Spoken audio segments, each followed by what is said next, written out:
Ngiyathokoza ningahlala phansi mina besilo. Umphathi wohlelo MEC umhlonishwa uMahlaba owengamele i-Arts and Culture esifundazweni. Ndunankulu wesifunda sikaZulu Natal. Ngiphakamise futhi okukhulu ukubonga indlunkulu kaZulu abatwana abangomkhulu bami abangobaba bami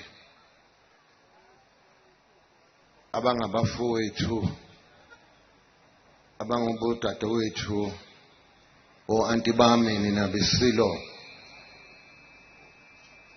Ngiyathokoza ukuthi namhlanje ningiphelezele njengamihla yonke masenza lemisebenzi efana nalena. Ngiyathokoza abondaba ukuthi nikhona namhlanje. Ngiphakamise okukhulu ukubonga kakhulu ku-MEC waka Agriculture and Rural Development umhlonishwa Nxamalala, ku-MEC we-Human Settlement ezenhlalakahle zabantu Public Works umhlonishwa uNkosi. Ngibingelele futhi ngokukhulu ukuhlonipha u-MEC for Transport and Community Safety and Liaison umhlonishwa uHlumuka.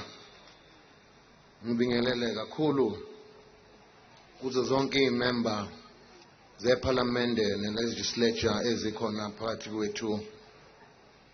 Ngiphakamise futhi ngokuthokoza okukhulu ukuthi bezosibambisa iConsul General yasezweni labeSuthu umnumzane uHE Mateka. Ngibingelele futhi ngokukhulu kuyithoba uConsul General okhona phakathi kwethu wasezweni laseShayina uMr. HE Lee Zigong. Ngiphakamise nina besilo futhi khona lapho uChairperson we-Provisional House of Traditional Leaders, Khoisan Leaders, Inkosi Ushinga. Ngiphakamise futhi isekela lenkosi Inkosi uSithole. Ngibingelele nina besilo amakhosi akhona phakathi kwethu onke, amakhosi asendlunkulu. Ngiphakamise okukhulu ukubonga futhi kumeya yalapha eMzinyathi umhlonishwa ubaba wethu okhona phakathi kwethu, imeya yethu yalapha eMzinyathi ekuyiyona eyenze ukuthi lo msebenzi ube lula ngokubambisana nathi. Ngiyathokoza kakhulu Mbomvu. Ngibingelele futhi ngokukhulu ukuhlonipha nina besilo umntwana omkhulu wakwaPhindangene okhona phakathi kwethu omele indlu yakwaButhelezi. Ngibingelele kakhulu kubamba bukhosi lakwaButhelezi nalo elikhona phakathi kwethu okuyilona elashiwa umntwana ukuba izinto aqinisekise ukuthi zisahamba ngendlela esizweni sonkana. Nina besilo ngibingelele uSpeaker, uDeputy Mayor and all councillors nina besilo abasebenza emphakathini wabantu besilo abakhona. Ngiyathokoza kakhulu nina bendlovu. Ngiphakamise kakhulu ukubonga amavikela sihlalo, amavikela mhlaba, amavikela sizwe, ibutho ibutho lesizwe nina bendlovu ngiyanibingelela ngiyathokoza ukuthi sibambisene. Ngisekhona lapho ngicela ukuba ngiphakamise okukhulu ukubonga futhi kumnumzane umhloniphi ubaba uHlabisa okhona naye phakathi kwethu ukuthi sizobambisana. Ngingakhohlwa nina besilo i-delegation yakwaSanral, ngingakhohlwa i-delegation kaMhlabuhlangene i-United Nations nayo ekhona phakathi kwethu nina besilo. Ngibingelele izintombi izimbali zezwe eziyisibuko sikaZulu. Ngiyanibingelela bantu bami izintombi zami. Ngiqhubeke khona lapho ngibingelele ngokukhulu futhi ukuzithoba ibandla elikhona nalo liholwa unkosazane uHelda Stegen wakwasiza abantu okuminyaka miningi beyizihlobo zendlunkulu futhi belethe ezenkolo through umfundisi uStegeni nabo bakhona phakathi kwethu. Nina besilo ngokukhulu ukuhlonipha nokuyingcengela ngibingelele intatheli sanibonana. Nangu nomkhushulwa ngiyambona namhlanje ukhona umkhushulwa. Asazi kiwe yazi yofunda ubani mela namhlanje. Nina besilo ngithokoza kakhulu namhlanje usuku olukhulu kakhulu nolubalekile nani sonke sihlangene lapha nazi ukuthi sihlangene lapha namhlanje kungani kwakwenze njani ngalezo ikhathi. Mina besilo angizukwanda kakhulu ngoba namhlanje uhlelo lwethu luzothi ukudonsa ngenxa yezizathu ezithile. Indaba ezitha mntwana wakwaPhindangene Shenge ngihlonipheka kakhulu kungokokuqala kulonyaka undunankulu kaZulu engekho phakathi kwethu. Ngingasho ukuthi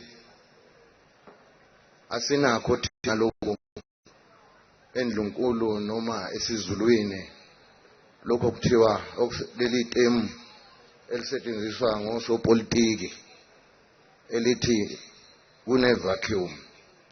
Asinayo leyo nto thina i-vacuum. Alisebenzi nje lelo gama ele vacuum la ekhaya.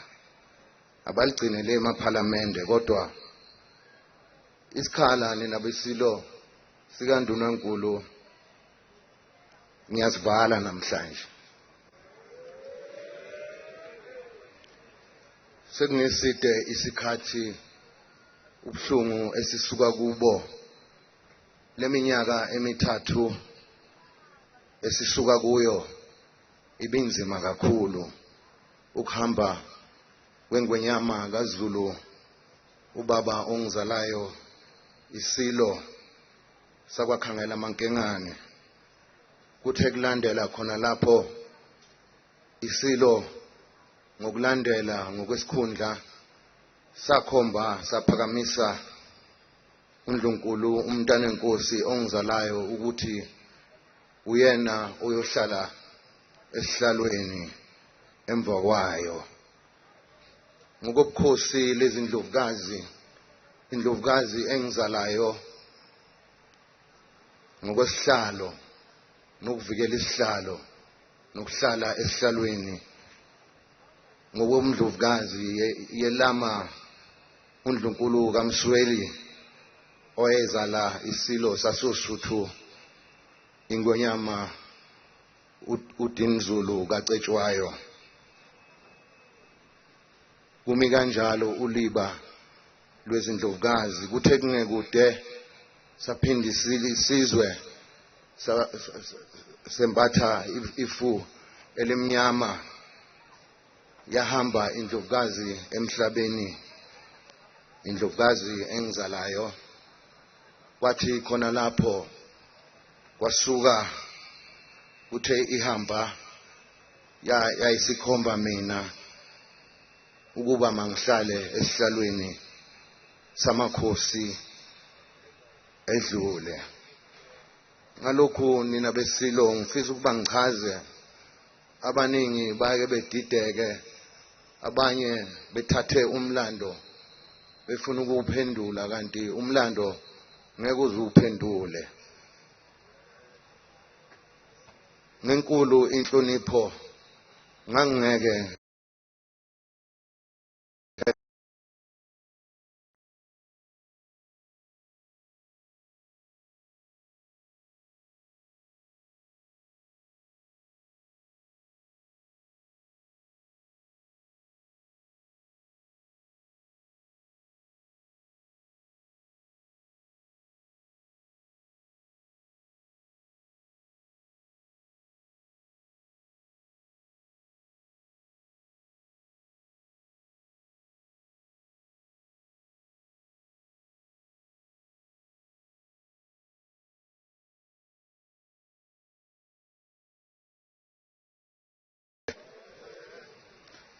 nina beNdlovu namhlanje ngizobutha ibutho lami lokuqala. Namhlanje ngiyathokoza, ibutho lami lokuqala namhlanje ogama lalo ngizolumemezela emva kwalo msebenzi omkhulu okumele siwenze. Nina beSilo, ngenxa yesikhathi angizokwanda kakhulu, kodwa niyakhumbula muhla ngiyongena esibayeni iteam lami engalisebenzisa elithi nibezwe kodwa ningabalaleli. uZulu akazilalela umbhedo, nibezwe ningabalaleli, ngoba phela bayakhuluma. Umuntu ngeke uhlale ungamuzwi uma ekhuluma, kodwa akusho ukuthi mlalele wena uthathe lento ayikhulumayo. Baningi-ke nina beSilo engikhala ngakho esizweni sikaMageba. Abanye ngibezwe bekhuluma nje lapha ey'nsukwini ey'nkundleni zokuxhumana bethe undunankulu kumele ukuthi kukhethwe kanjani undunankulu.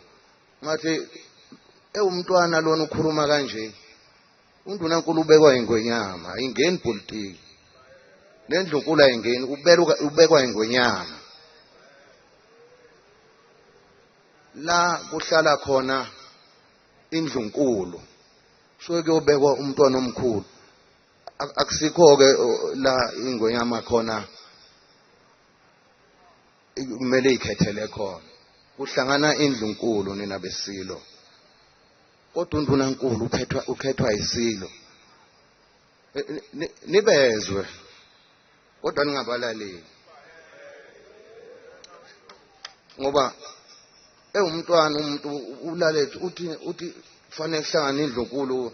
Uyabona ukuthi lo muntu okhuluma kanje ufuna ukuthena amandla obukhosi, uyadukisa. Ngalokho nina beSilo ngesikhulu isexwayiso babhasobheni labo bantu, ngoba abakayiyeki lento abayenzayo, basaqhubeka limazi yetsheni. Bese kuba khona abanye bathi bangamavikela sihlalo. Basivikela kubani? Nina beSilo ngicela ukuthi-ke nibheke ngamehlo abanzi lokho. Nina beNdlovu ngingandile kakhulu, igama likaNdunankulu ngizolimemezela khona manje, uNdunankulu wenu. Nina beNdlovu sesiside isikhathi uNdunankulu ngingene ebhandini ngathandaza ngakhuleka kakhulu ukuba uNkulunkulu angikhanyisele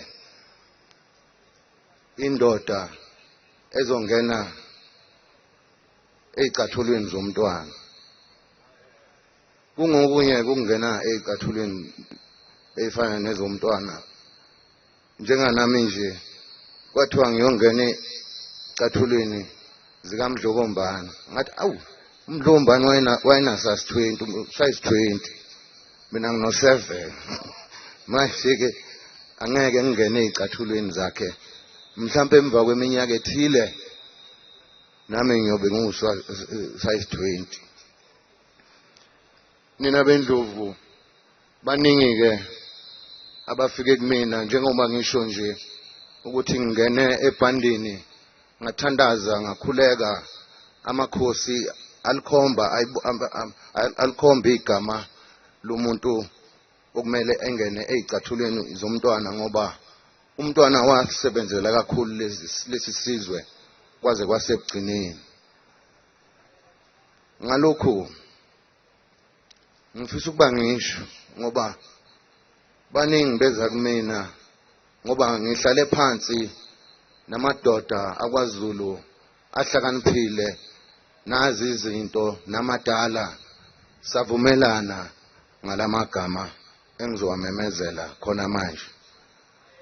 Kufike omunye nje wathi kimi hey uthiwa ukhethe iFF noma inkatha noma angisebenzi ngamaqembu mina. Lento le engizoyenza namhlanje angisebenzi ngamaqembu mina. Makuthi ngicabanga lokho you are very mistaken. Ngizombeka ngokwesizulu sakithi esingena politics asidingi politics thina. Ngiyaxolisa nina bepolitiki angithi ngiyanizonda ngiyanthanda kodwa nje indlela enenisebenza ngayo engingayithandi. Abekho abantu abanamanga njengalabantu bepolitiki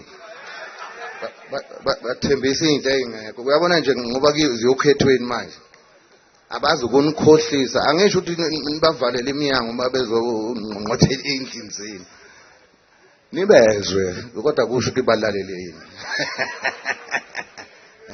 NgumZulu mina angingeni kuyipolitiki futhi nabo angifisi ukuthi bezongena kweyami leni angeke ngene kweyabo. Nina besilo ngicabanga ukuthi siyavumelana ngalokhu engizokwenza namhlanje. Kuzoba umsebenzi kaNdunankulu wesizwe sikaZulu bese ngimemezela ibutho namhlanje ngoba silapha esandlwane nabasilo. Ngicela ukuthi ngingakakhohlwa lapha kwaZulu imiphumela kaMatric bakithi nathi sekuzothiwa sifundile ngosibizwa ngamabhinqa nje. uMatric ushayile lapha esifundeni futhi nathi sesiyakhona la leligama lokubhinqa kuthiwa sifundile lizawuphela. Ngamabhinqa afundile thina. Ngafunda ngisho phesheya ke mina. Ngileli bhinqa lafunda ngisho phesheya. Nina besilo ngilapha nje namhlanje ngokukhulu ukuzithoba. Bengizokhuleka ukuthi ngiphakamise kuzoba khona uNdunankulu bese kuba khona isekela Ndunankulu. Kungani ngisho lokhu? Ngikusho ngoba yonke imibuso ekhona emhlabeni nehlonishwa kakhulu efana nayo Engilandi uba khona uNdunankulu la kunobukhosi khona bese kuba khona isekela Ndunankulu ngoba sikhulu lesi sizwe. Yingakho nasemabutheni ngabeka umntwana wakwamiya ngabeka kanye benonjomane ngoba likhulu leli butho sikhulu lesizwe ukuthi kubanjiswane nalapha kundunankulu ngizokwenza kanjalo nina besilo. Sengijaha ukuthi ngimemezele igama. Bengizokhuleka nina besilo ngokukhulu ukuhlonipha. Ngiyathanda ukuthi umntwana waphinda ngene mina ngisebenze naye kakhulu nina besilo. Wasebenza nomkhulu uBusha isilo sakwakhetha. Waphinde umntwana wasebenza nesilo esingizalayo isilo sakwakhangela mankengane. Nganenhlahla nami engakahambi owesilo ngalithola ngalicosha nami ithuba lokuba ngisebenze naye eduze. Ngalokhu leli gama nikhumbule njalo ngithe akusinto uqimbi mawuthi uzoyithatha kanjalo uyobuduke kakhulu. Ngimbeke ngobuzulu ngoba uzoba isigqila sesizwe sabantu. Ngalamagama ngifisa uba ngisho futhi ukuthi nina besilo lona engizomphakamisa namhlanje ngenhlahla ngisebenzile mina naye. Ngenhlahla usebenzile uphuma la esandleni somntwana ongaphinda ngene. Uyazazi izinto umntwana indlela ayesebenza ngayo ngokuyikhandla. Kwesinye isikhathi umntwana waphinda ngene wayebuye esivalele ekhoneni naye esidendebule ngemvubo. Ngalokhu angeke ngithathe umuntu owayengekho eduze kumntwana. Kufuneka umuntu owazi izifiso zomntwana nokuthi wayehloseni umntwana ngalesi sizwe ikusasa nempumelelo yesizwe. Ngicela ukuba ngiqale sengizolidalula ke igama ke manje. Ngicela ukuba ngiqale ngokuba ngisho ngithi ngizoqala ngesekela ndunankulu. Isekela ndunankulu ngiphakamisa inkosi uChiliza wasemadungeni. Ngicela ukuba sondele nganeno.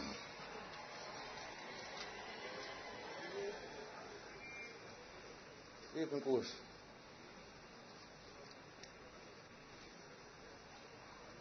inkosi uChiliza inkosi yasemadungeni. Inkosi uChiliza isebenze kakhulu noMdlokombane ngokuyikhandla futhi nangokuthembeka futhi ukwazile nina besilo ukuba aphathe indlu yamakhosi kulesi sifunda kumfanele. Iphi inkosi?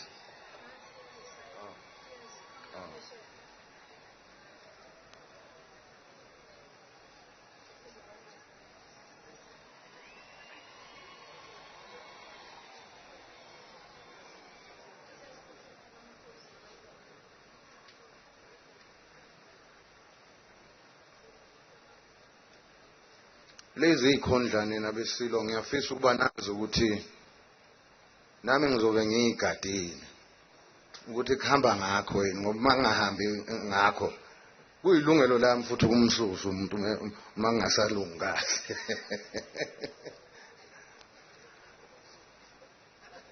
Awuna inkosizwe.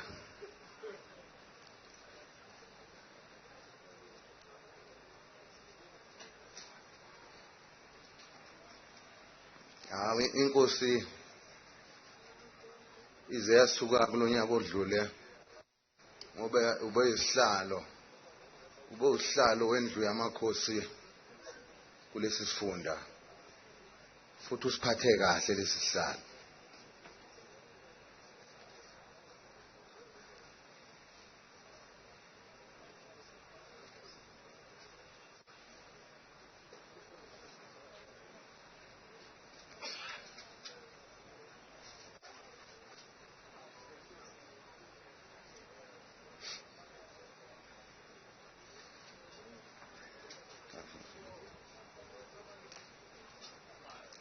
Nkosi isizwe noNdlovu.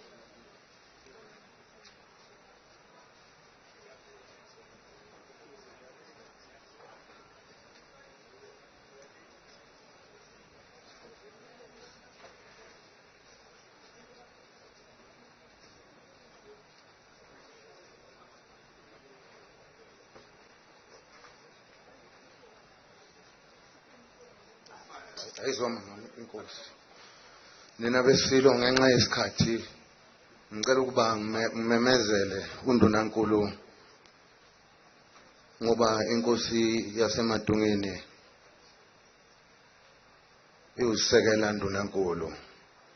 Ngesingisi bathi uDeputy Prime Minister. Nina besilo nali ithuba kade nililindile. Nikhumbule ngingene ebhandeni ngalokho wangikhanyisela uNkulunkulu ngoba ngikholwa kakhulu. Angikwazi ukuphatha isizwe esingaka bese ngikhohlwa uNkulunkulu. Undunankulu nina besilo bengiphakamise uthula sizwe Buthelezi. Ngicela sondele nganeno naye.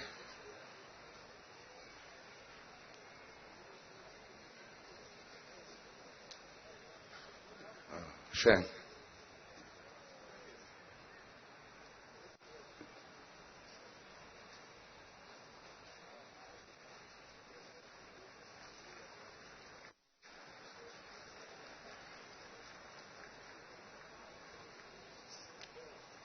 Emva kwalomsebenzi ngifuna ukusheshe ngibaleke ngalokhu ningibuza imibuzo eminingi ukuthi ngikwenzeleni lokhu.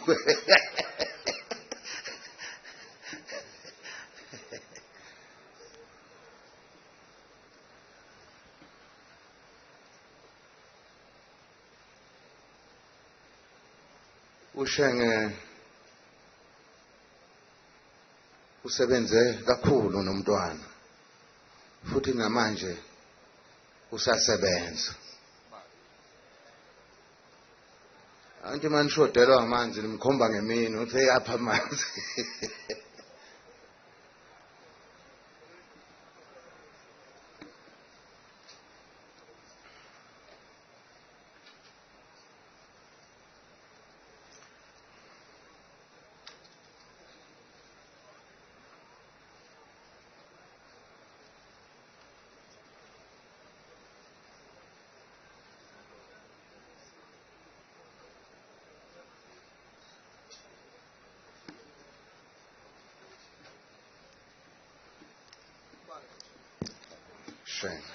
Ngiyathokoza.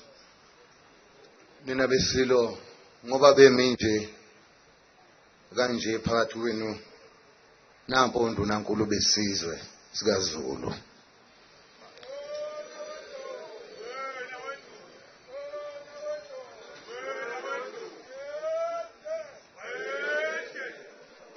Nina besilo kusho ukuthi ke osekusele ngakumina njengamanje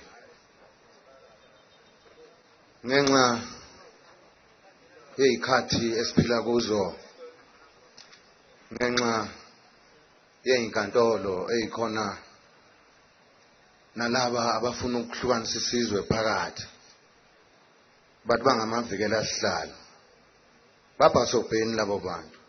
Ibutho ke igama lebutho ngenxa yezimo esiphila ngaphansi kwazo namhlanje usilwanetshe, silwanetshe.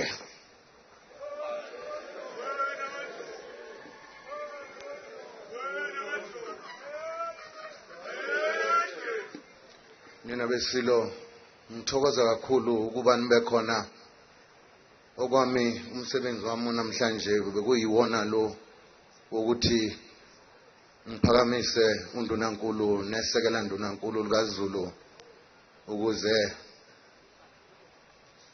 kusetshenzwe indlela eyephambili ngizobambisana nondunankulu benu nina besilo kuze kube kusegcineni. Ngalamazwi ngithi ngibonga kakhulu, ngithokoza kakhulu kini nonke. Ingathi mase nibuyele emakhaya seniphinde emakhaya ningafika niphephile ngoba vese ngoba kuke kwashiwo ukuthi intaba lena engcwele akho lutho olubo luyovelela ngoba kufana nokuthi sisuka enkonzweni. Ngiyathokoza nabesilo kini nonke ukhetho uNkulunkulu angathi ngalibusisa luhambe kahle nibezwe. Kodwa ke ningabalaleli. Ngicela ukuba nina besilo ngibonge kakhulu. Ngicabanga ukuthi lesi sigaba njengamanje isigaba seyifungo lapho ondunankulu benu beyibophezela khona.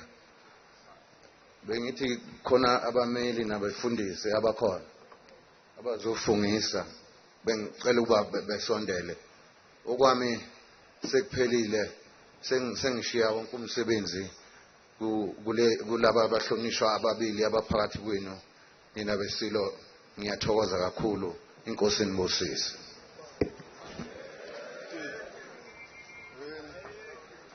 Wena wendlovu bayede wena wezulela dumabala lapha kwengemuka kungemtholo uhlapha laphula umlilo wobusendulinde ubasohatshongo belogqelemane inzima lemnyama ebangabenge bezingwe yebona esinyama bathi fanele yawusisihlangu wala withe mkhonyantaba bathi yekeni umnyama bayo uyesabeka ifanelwe khawucela imvula yebo Nkosi enkulu unqabela abantu udonsa amanzi aphume ebhotshani yebo ngezomtshezi isiguqo esimnyama esifuna amahlamvu asenduza kusuka phezu kothukela umsindo otilingwengwani ubangwe ngabasentingweni yebo nakhinya bathi jeke bathi jeke wola msweli wola msizima bathi inhlonhlolena engaphuli maphiko zonke inhlonhlo ziphula amaphiko. Wena wendlovu bayede